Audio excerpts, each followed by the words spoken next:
સાંસદ દર્શના જરદોશને ભાજપમાં ફરી એકવાર મહત્વની જવાબદારી। આસામમાં ચૂંટણી દરમિયાન ભાજપના સહપ્રભારી તરીકેની જવાબદારી સોંપાઈ। અગાઉ પણ અનેક રાજ્યોમાં ચૂંટણી સહપ્રભારી તરીકે સફળ ભૂમિકા તેમણે ભજવી છે। સુરતના પૂર્વ સાંસદ અને પૂર્વ કેન્દ્રીય રાજ્યમંત્રી દર્શનાબેન જરદોશનું નામ યાદીમાં સામેલ છે। ભાજપના રાષ્ટ્રીય અધ્યક્ષ જેપી નડ્ડાએ જાહેરાત કરી।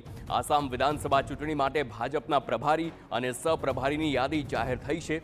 પાર્ટીએ ફરી દર્શના જરદોશ પર વિશ્વાસ મૂકતા સોંપી છે મહત્વપૂર્ણ જવાબદારી।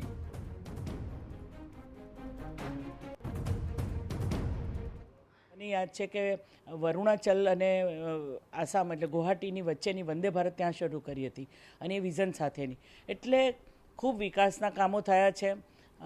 હાલની અંદર પણ વિધાનસભાની અંદર હેમંત વિશ્વાજીએ અનેકવિધ કાર્યક્રમો તમે કર્યા છે। તમે જોયું જ છે કે જે એક આસામનું કલ્ચર છે, આસામની અંદર જે પ્રક્રિયા છે એની અંદર ભારતીય જનતા પાર્ટી જે નોર્થ ઇસ્ટનું પ્રવેશ દ્વાર કહેવાય છે કે જેનો રસ્તો પછી બાકીના રાજ્યોમાં પણ ખુલ્યા। અત્યારે તો 20 કરતાં વધુ રાજ્યની અંદર જ્યારે ભારતીય જનતા પાર્ટીનું શાસન છે ત્યારે એને વધુ મજબૂતાઈથી આગળ લઈ જવા માટે કટિબદ્ધ રહેશું।